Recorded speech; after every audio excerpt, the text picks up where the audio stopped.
Nós vamos abrir no Evangelho de Lucas, capítulo 23. Vamos ler os versículos 39 a 46. Um dos malfeitores crucificados blasfemava contra ele, dizendo: não és tu o Cristo? Salva-te a ti mesmo e a nós também. Respondendo-lhe, porém, o outro repreendeu-o, dizendo: nem ao menos temes a Deus, estando sob igual sentença? Nós, na verdade, com justiça, porque recebemos o castigo que nossos atos merecem. Mas este nenhum mal fez. E acrescentou Jesus: lembra-te de mim quando vieres no teu reino. Jesus lhe respondeu: em verdade te digo que hoje estarás comigo no paraíso. Já era quase a hora sexta, e escurecendo-se o sol, houve trevas sobre toda a terra, até a hora nona. E rasgou-se pelo meio o véu do santuário. Então Jesus clamou em alta voz: Pai, nas tuas mãos eu entrego o meu espírito. E dito isto, expirou. O título da mensagem de hoje é As Três Cruzes. E a razão de eu dar esse título é porque normalmente quando se pensa no Monte Calvário, se pensa na crucificação de Jesus. Mas você já se deu conta de que não havia somente um crucificado? Havia lá também mais duas cruzes. E a Bíblia faz questão de mencionar isso. Será que de fato existe uma mensagem por trás de cada uma dessas cruzes? A mensagem de Cristo, é claro, é a mais proeminente, é a mais importante. Este foi um momento histórico da humanidade, crucial, que mudou a história dos homens. Mas será que existe de verdade alguma mensagem que aqueles dois homens podem nos passar? Hoje eu quero falar para vocês, portanto, das três cruzes, porque elas representam, de alguma maneira, cada um de nós. Olhe para a pessoa do teu lado e diga assim: cada uma dessas cruzes tem uma mensagem muito importante para falar a você hoje. Diga assim: abra o teu coração, abra a tua mente, esteja aberto para o que Deus tem para te falar hoje. Amém? Eu quero dizer que a primeira cruz nos apresenta um homem morto em pecado. Diga para a pessoa do teu lado: a primeira cruz apresenta um homem morto em pecado. Este homem tem muito para nos ensinar. Aliás, ele tem muito para não nos ensinar, mas a cruz na qual ele foi crucificado tem muito para nos dizer. Por quê? Porque esse homem estava praticamente a alguns metros do Salvador. Você já tem ideia do que é isso? Ele estava presenciando com seus próprios olhos o momento mais importante da humanidade. Ali do lado dele estava o Criador. Ali do lado estava o Redentor. Ali do lado estava aquele que tinha poder para salvá-lo de todos os problemas que ele tinha. Se alguém chegasse para você e dissesse: olha, eu sei onde está a solução para todos os problemas da sua vida, quanto que você andaria para chegar até lá? Sim ou não? Se você estivesse, por exemplo, vivendo uma enfermidade que os médicos dissessem: olha, não tem jeito, vai morrer. Os homens não têm solução para o teu caso, mas existe alguém que tem. Você ia até onde para chegar nessa pessoa? Se você tivesse com um problema financeiro gravíssimo, fosse perder tudo, nenhum dos bancos estivesse te emprestando dinheiro, e alguém dissesse para você: mas tem um banco que vai emprestar, até onde você iria para chegar nele? Pois é, esse homem estava a alguns metros da salvação, e ele preferiu morrer em pecado. Ele voluntariamente rejeitou. E eu quero dizer para você, querido, que todos nós, se não for por Jesus, vamos morrer em pecado. Sim ou não? Querido, só tem 2 encontros que você não vai faltar, sabia disso? Tem 2 encontros que você está marcado para comparecer. Um deles é a morte, a menos que Jesus venha na nossa geração. E o segundo é o encontro com Deus. E eu quero te dizer que se você tiver esse encontro e morrer como este homem em pecado, a solução não acontecerá na tua vida. O resultado, o outcome, o final será terrível. O que causa de verdade uma pessoa perder uma bênção como essa? O que faz com que uma pessoa morra em pecado? Porque esta cruz nos ensina, porque é o mesmo problema de todos os outros que rejeitam. Eu quero dizer para você, em primeiro lugar, que é incredulidade. O indivíduo que morre em pecado morre porque é um incrédulo. Aquele homem certamente deve ter ouvido falar de Jesus. Menos de uma semana antes, Jesus entrou em Jerusalém aclamado pelas multidões. E eles aclamavam a Jesus dizendo: bem-vindo, hosana ao filho de Davi. Estão falando hosanas ao Messias, ao Salvador do mundo. Mas agora estava ali Jesus crucificado, fragilizado. E aquele homem vira para Jesus e diz assim: não és tu o Cristo? Salva-te a ti mesmo e a nós. Na verdade está dizendo, você não é o Cristo coisa nenhuma. Você não é o Messias coisa nenhuma. Porque se fosse, você podia se salvar e podia nos salvar. Toda pessoa, querido, toda pessoa que rejeita Cristo, rejeita por um motivo: incredulidade. E eu quero que você entenda que a incredulidade é o pecado que tira os homens da presença de Deus. Porque sem fé é impossível agradar a Deus. Porque é necessário que aqueles que se aproximam dele saibam que ele é poderoso para salvar, que ele existe e é galardoador dos que o buscam. Amém? Diga para a pessoa do teu lado: não seja incrédulo. Este homem, a exemplo de todos nós, tem desculpas. Quando você fala que Cristo é o Salvador, algumas pessoas usam de algumas desculpas para dizer por que não querem. Alguns vão dizer assim: eu não estou preparado. Já ouviu essa? Você já viu uma pessoa que está moribunda, morrendo, o médico querendo dar a solução, falando: não estou preparado. Dá aqui o que é isso aí que eu quero tomar. Se a pessoa crer que Jesus é a solução, ela não quer saber se ela está preparada, ela vai aceitar Jesus. Sim ou não? Então o problema da pessoa que vem com esse negócio de eu não estou preparado, incredulidade. Outros vão usar de outras respostas. Outros vão dizer assim: não, eu não quero me tornar crente, porque igreja é assim mesmo, toda igreja tem gente que rouba, eles manipulam as pessoas. Desculpa. O que eles estão dizendo é: eu não creio que ele tem solução para mim. Quantos aqui creem que Jesus é a solução para a tua vida? Se você não crê, você não estaria aqui. O que te diferencia no frigir dos ovos, você que está aqui dos que não estão, é que você crê em Jesus. E quando você crê em Jesus, você quer Jesus a despeito. Outros vão dizer assim: mas eu não concordo. Eu não concordo que só ele, a pessoa não faz, a vida inteira faz o mal e chega no fim da vida, aceita e vai para o céu, e o outro faz o bem a vida inteira e vai para o inferno. O que ela está dizendo? Eu não creio. Eu não creio que é através dele. Eu prefiro que seja através das minhas obras.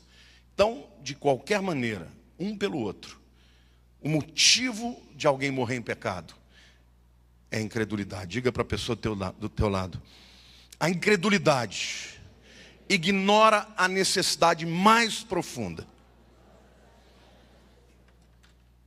É interessante porque ele vira para Jesus e diz assim: olha, tá bom, você é o Cristo, você é o Messias, então te salva primeiro, depois salva a gente. O que esse homem estava pedindo? Eu quero salvação para o meu corpo, eu quero me livrar dessa cruz agora. Mas eu não estou preocupado com a minha alma e muito menos com o meu espírito. Eu vou sair daqui e vou ser o que eu era. A maior necessidade daquele homem não era a sua vida física, mas era a sua vida espiritual.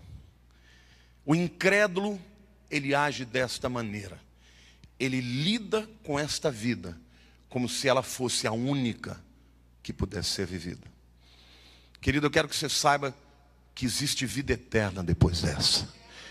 E nós só poderemos ser livres da morte no pecado se cremos em Jesus. Vamos declarar aqui para envergonhar o diabo, diga assim: eu creio que Jesus Cristo morreu no meu lugar, os meus pecados estão sobre Ele, e em nome de Jesus, Ele é o meu Salvador e o meu Senhor. Aplauda, Senhor.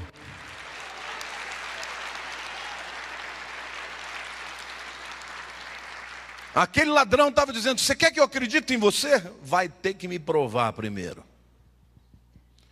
Tipo Tomé, né? Só vou crer quando eu vir.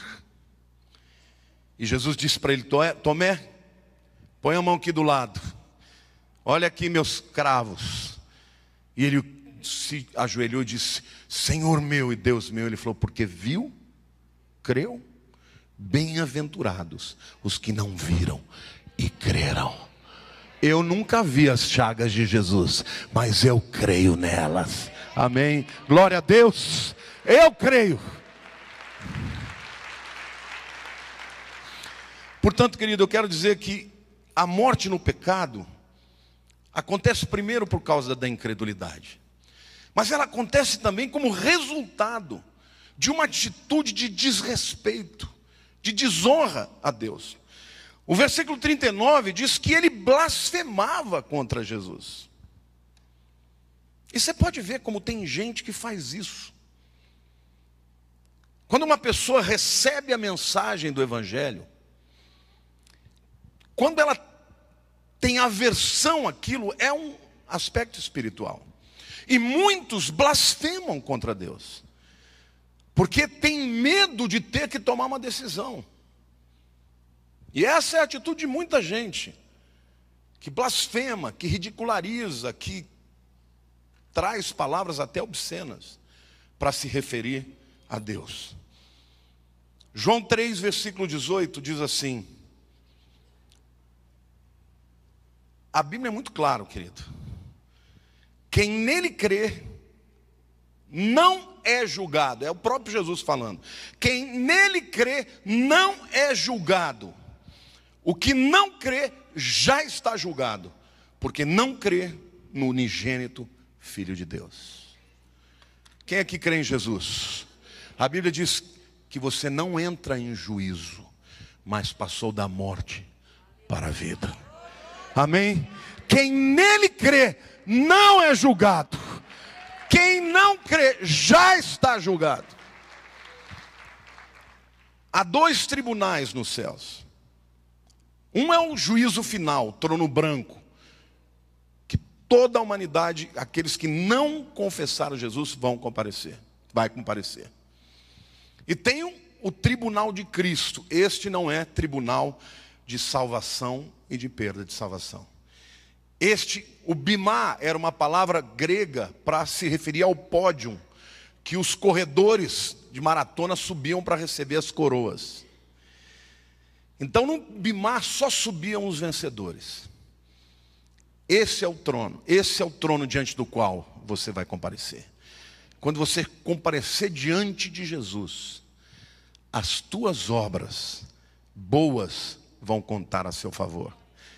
Mas aquilo que você fez de errado já foi queimado e foi colocado na cruz do Calvário. Amém? Queridos, eu não quero ser julgado pelos meus próprios atos. Porque se eu tiver que ser julgado para salvação por quem eu sou, eu e vocês todos estaremos no inferno. Amém? Quem pode dar um glória a Deus, dizer glória a Deus, eu tenho Jesus para mim? Amém? Glória a Deus, aplauda o Senhor. Manifeste a sua alegria, a tua gratidão.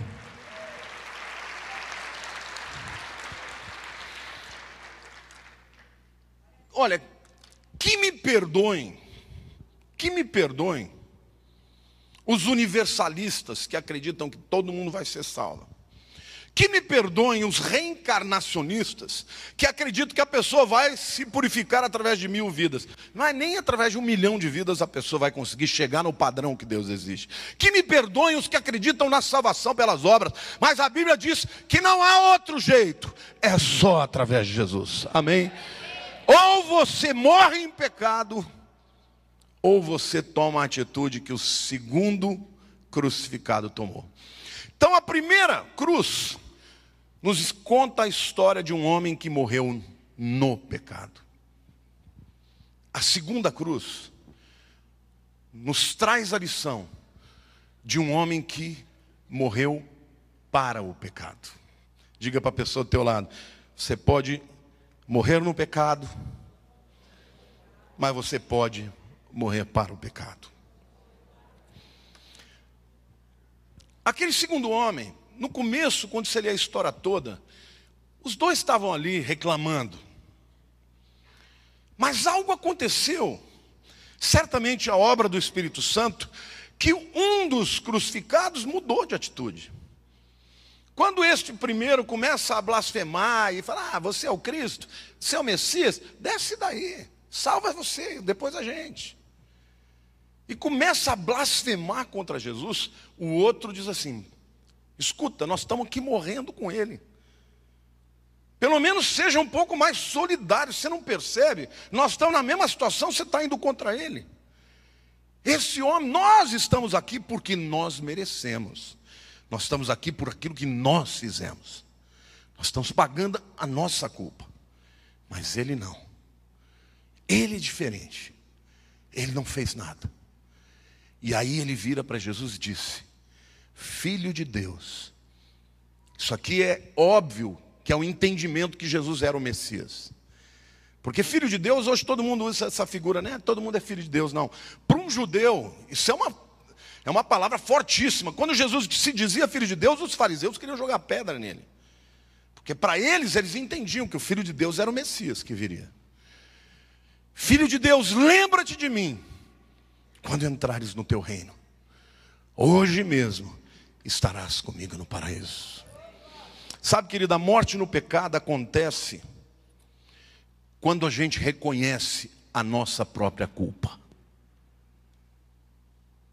Você já reconheceu que você é pecador? Porque uma outra atitude que as pessoas gostam de ter é de atribuir a sua culpa para alguém. Sim ou não? Sempre alguém é o culpado. Eu sou assim porque eu cresci numa família. Eu não fui amado. O meu pai me batia. Eu já tive esse discurso. Para com isso, para de frescura. Assume os teus erros, meu querido. Você é pecador e ponto. Se você quer ser redimido por Jesus, você vai ter que chegar para Deus e dizer, Deus, eu preciso do teu perdão, porque eu sou pecador. Se o Senhor não me perdoar, eu estou ralado. Se o Senhor não me perdoar, eu estou perdido. Sim ou não? Queridos, quando a pessoa chega nesse ponto, Deus aplaude e fala, agora eu vou poder fazer uma obra. Quando você encontra gente que não quer, de jeito nenhum, reconhecer que é pecador, quando você encontra pessoas achando que vai poder comparecer perante Deus, por sua própria conta, é difícil. Porque a pessoa, ela tem como parâmetro de comparação outras pessoas. E o homem faz sempre isso, né? Por exemplo, como é que a gente compara quando alguém é alto ou baixo?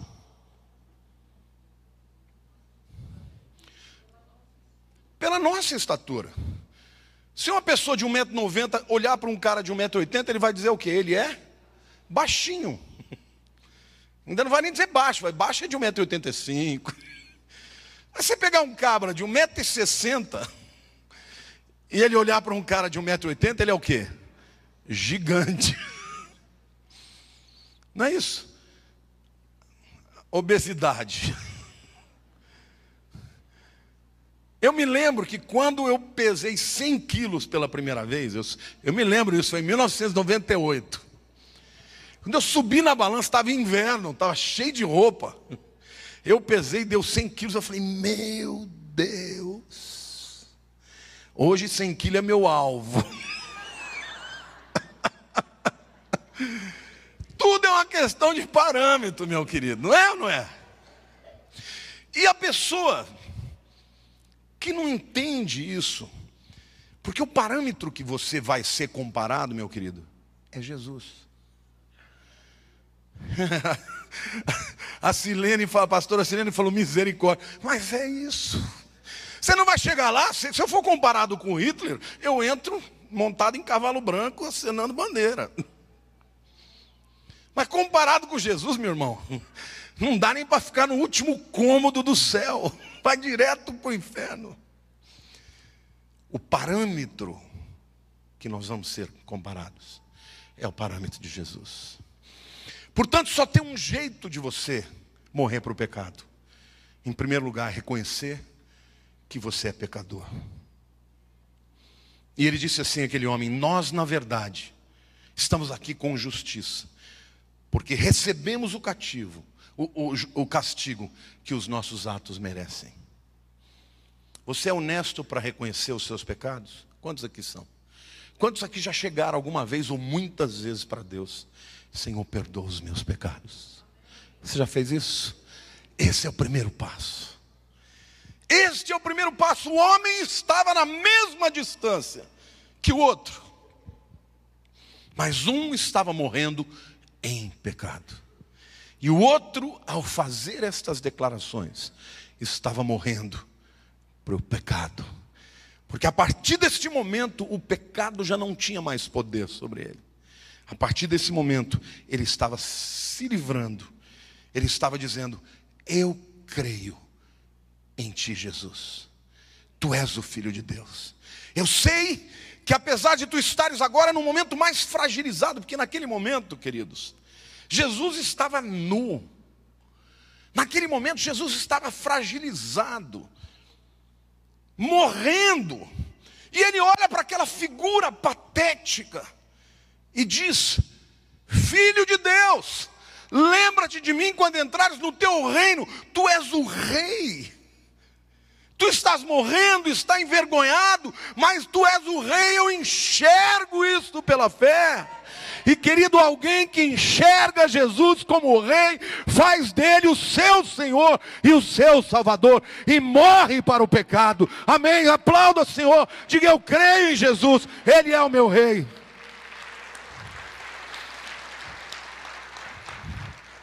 A morte para o pecado acontece quando alguém se rende completamente a Cristo.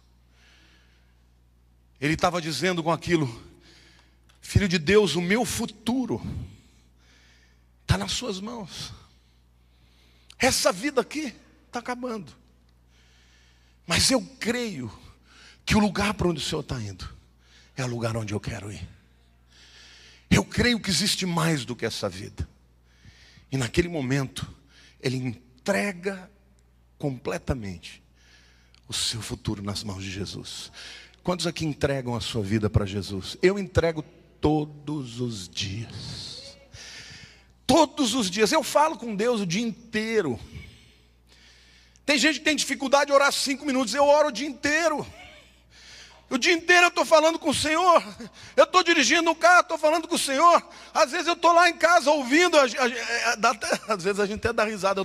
Eu e a Lília assistindo algumas mensagens, e a gente fica falando em línguas, levantando a mão, glorificando a Deus e dizendo, aleluia, eu sei para onde eu vou, porque o meu Redentor vive, e Ele é poderoso, Ele é fiel para guardar o meu depósito até o dia final. Eu sei para onde eu vou, eu sei qual é o meu destino. O meu destino é a presença do meu Senhor. Esta foi a segunda declaração pública que esse homem fez de fé. Filho de Deus, lembra-te de mim. Esse homem estava declarando que Jesus era o Cristo, o Messias, na presença de uma multidão de inimigos. Tem crente hoje que não tem coragem de declarar que Jesus é o seu Senhor, nem na presença dos amigos. É tempo de declarar. É tempo de dizer que Cristo é o Senhor. É tempo de dizer que Cristo é o único caminho. Amém ou não? Porque nós vamos ser cobrados disso. O mundo precisa de Jesus. O mundo vai morrer em pecado. A menos que nós, que morremos para o pecado, possamos contar para eles que há um jeito, que há um caminho. E o caminho é Jesus. Amém? Ele não é um dos caminhos, Ele é o único caminho. Ele é o único caminho. Um caminho que nos leva à glória, que nos leva à vida eterna. Um homem morreu no pecado. O segundo morreu para o pecado. E o terceiro? O terceiro morreu pelo pecado. 3 cruzes, 3 histórias diferentes. O primeiro, absolutamente arrogante, blasfemo. O segundo, humilde, para reconhecer que estava diante do Filho de Deus. E o terceiro, o próprio Filho de Deus, que não merecia morrer, que não tinha por que morrer. E muita gente me pergunta, mas pastor, por que Deus fez desse jeito? Você já perguntou por que Deus fez assim? Por que tinha que ser assim? Alguém pode me responder?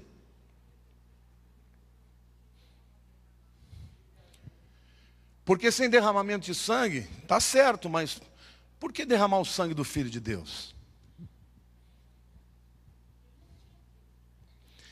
Olhe para a pessoa do teu lado e diga assim, porque não tinha outro jeito. Por que teve que ser assim? Diga, porque não tinha outro jeito. Vocês querem ver? O próprio Jesus, na noite anterior, quando estava no Getsemane, porque a luta maior não foi na cruz. A luta que Jesus travou foi no Getsemane. Querido, você sabe que nós perdemos a nossa vida eterna num jardim, lá no Éden. Mas nós recuperamos a vida eterna também no jardim do Getsemane. Amém ou não? Porque foi ali que Jesus lutou contra Satanás e com Deus ele disse, Pai, se possível, afasta de mim esse cálice. Em seguida ele fala, mas contudo não seja feita a minha vontade, mas a tua vontade. No momento que Jesus submeteu a sua vontade à vontade de Deus, ali ele venceu a cruz.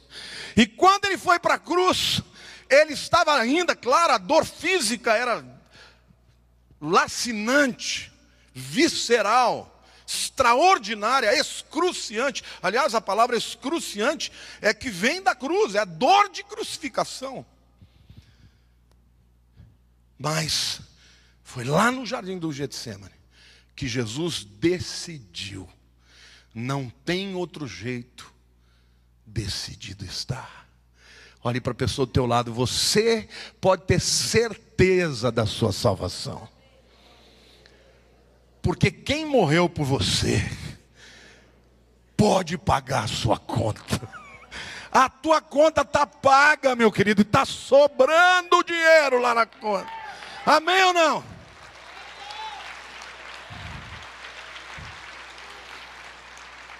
Atos capítulo 4, versículo 12, o apóstolo Pedro, cheio do Espírito Santo, perante os líderes judeus, diz, e não há salvação. Diga assim, não há salvação. Vamos ler esse texto junto com palavra forte, tomando posse e glorificando a Deus. Diga, e não há salvação, em nenhum outro nome há salvação. Diga, porque debaixo dos céus, nenhum outro nome há, dado entre os homens, em que devamos ser salvos. Aleluia, aplauda ao Senhor, diga eu creio.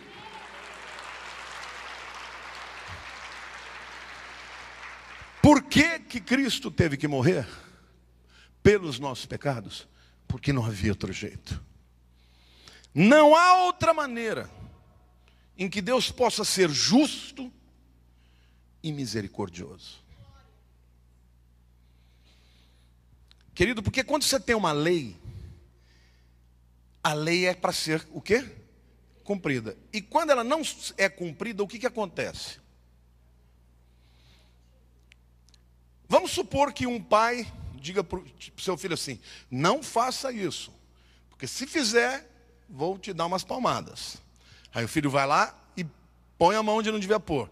E o pai fala: eu não te falei que não era para fazer? Falou. E agora? Ah, tudo bem.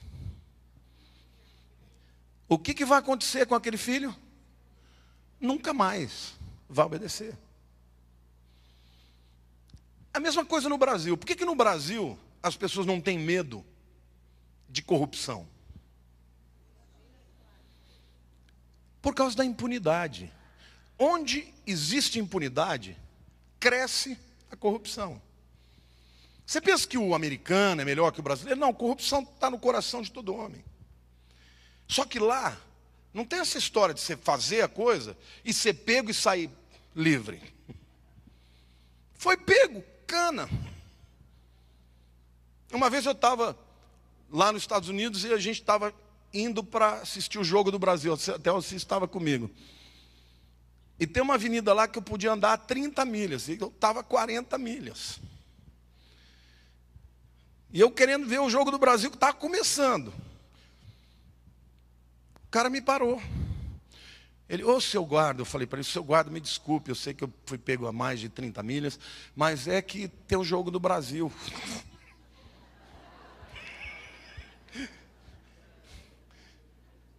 Falou: vai ver seu joguinho do Brasil. Crau, meteu a multa em mim. Assisti o jogo e ganhei a multa. Isso que a impunidade faz. Se você agora... Não, e teve um... Eu falei para ele, mas seu guarda, há 20 anos que eu vim aqui, eu nunca tomei uma multa. Ele falou: sempre tem a primeira. Não tem acordo. É assim, meu querido, as pessoas que não, quando a lei não funciona, elas perdem o respeito. E o único jeito de Deus ser justo e misericordioso foi através de Jesus. Conta-se que numa cidade pequena americana, é uma história verídica, o editor do chefe do jornal tinha ódio do juiz. E ele sempre dizia: um dia eu pego esse juiz e acabo com a carreira dele. E houve um caso em que um amigo muito próximo do juiz foi pego num crime lá. E a pena era uma multa pecuniária, era uma pena pecuniária, era dinheiro que tinha que ser pago. E todo mundo da cidade foi lá para ver o juízo. E o editor falou assim: hoje eu pego esse juiz. Se ele der uma multa branda, eu vou escrever no jornal amanhã. Como é que a gente pode confiar num juiz que amolece diante dos seus amigos?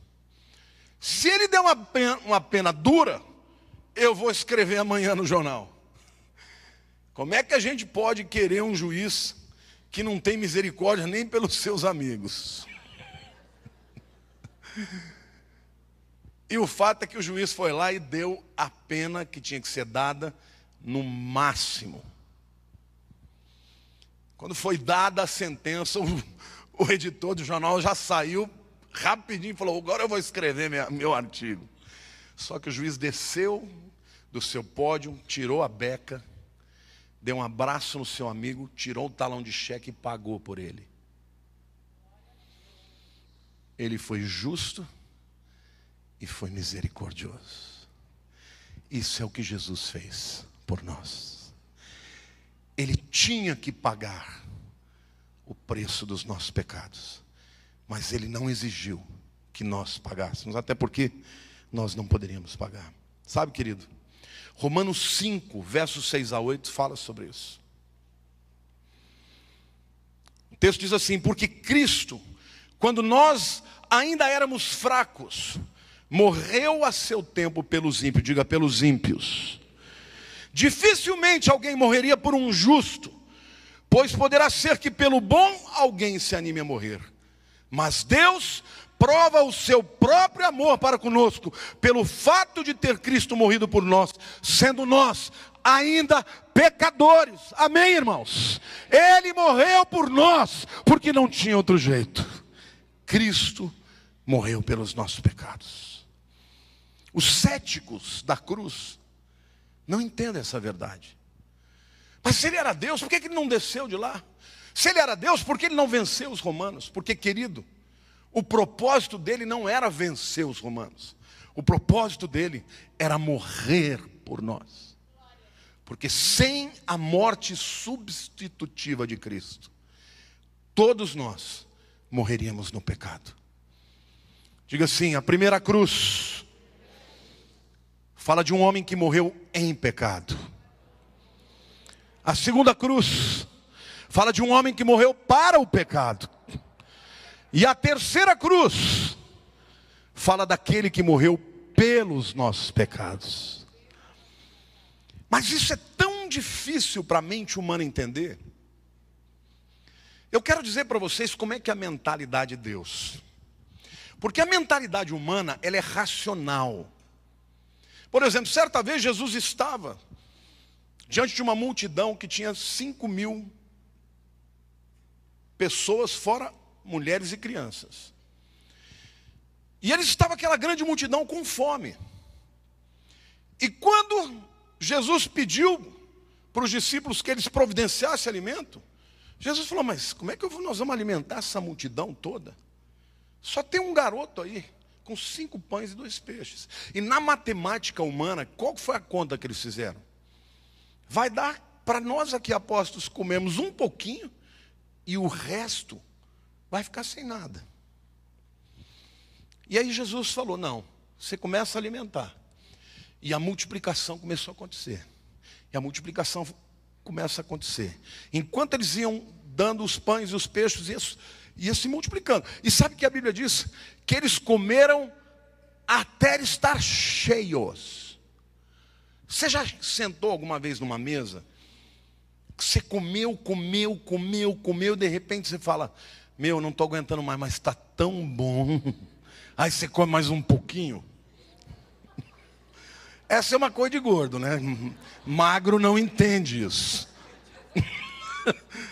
Essa é uma coisa que só os gordos podem entender. Os magros falam, mas não, eu nunca fiz isso. Então, meu querido, por isso você está magro. Pergunta para o Tchuco se ele entende o que eu estou falando. Você come. Aí o estômago está pedindo para parar. Mas os olhos estão dizendo, mas está tão bom. A Bíblia diz que foi assim, que eles comeram até esse ponto. E ainda sobraram 12 cestos. Esse é o Deus que nós cremos, querido. Ele não vai dar segundo a tua necessidade. Ele vai dar muito além da sua necessidade. Vai dar de maneira que você seja plenamente satisfeito.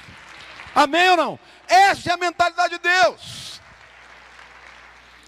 Quando Jesus certa vez estava na praia, os discípulos passaram a noite inteira pescando. Chegaram de manhãzinha, cansados, sem um peixinho na rede.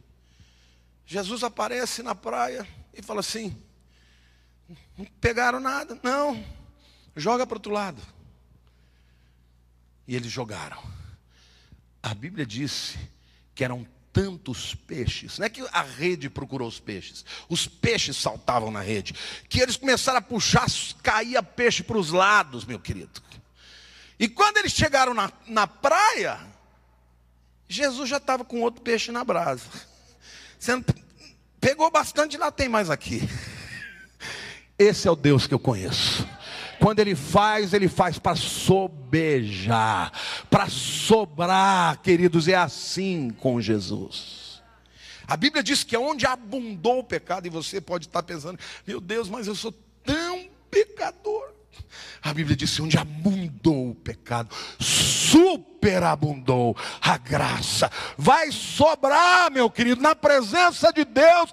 Quando você chegar, Ele vai olhar e vai ver o sangue do Cordeiro sobre a sua vida, e não vai ter um pecado que não esteja coberto e que não esteja destruído por causa de Cristo ter morrido pelos nossos pecados na cruz. Há uma história no Velho Testamento que é uma perfeita imagem da graça de Cristo. Eles viviam ainda debaixo de um tempo de lei. E Noemi e o seu marido tiveram que sair de Judá, da cidade de Belém de Judá, que no hebraico Bethlehem significa padaria. Interessante porque na cidade cujo nome é padaria, tinha uma seca e não tinha um grão de trigo. E eles tiveram que ir para Moabe. Vocês conhecem a história. Lá, os filhos de Noemi casaram com 2 mulheres moabitas. Morreu o marido dela, morreram os filhos. Ela decidiu voltar e Ruth decidiu voltar com ela. E quando eles voltam, havia um princípio da lei que dizia o seguinte: que uma pessoa pobre podia ir no campo de qualquer judeu e comer do que sobrava da colheita. Como é que funcionava isso? A colheita era feita, os trabalhadores da colheita enchiam os cestos. Além dos campos poderem ser respigados das partes que sobravam na própria colheita, eles tinham direito de colher do que caía das cestas. Então, literalmente, os trabalhadores eram profissionais, eles eram instruídos para não deixar cair nada. Porque se caísse da cesta, por exemplo, grãos de trigo, um feixe de trigo, ele não podia pegar. Entenderam? Ali dizia: caiu, é dos pobres. Então, o camarada fazia de um jeito para não cair nada. Então, a Bíblia diz que Ruth passou o dia inteiro pegando do que sobrava. Para passar o dia inteiro, irmãos, é porque não sobrava muita coisa.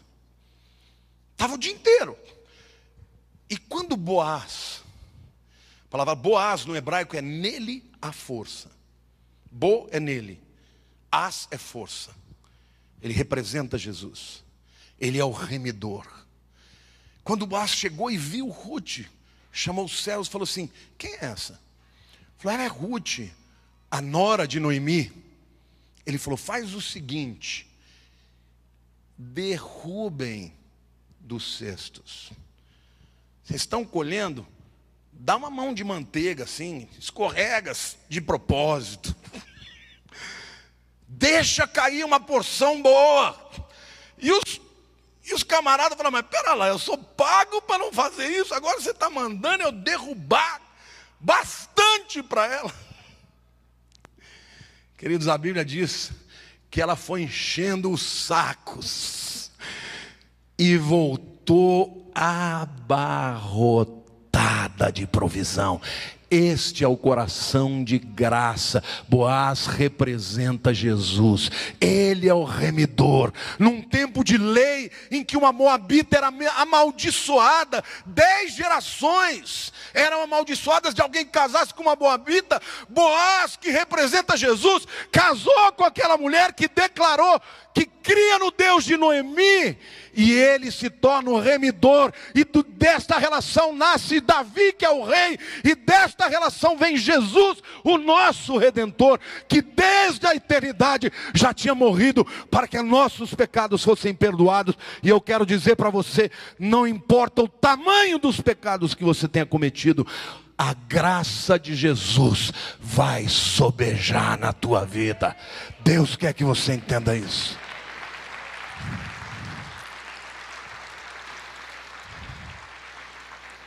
Paulo diz em Hebreus capítulo 9, versos 13 e 14: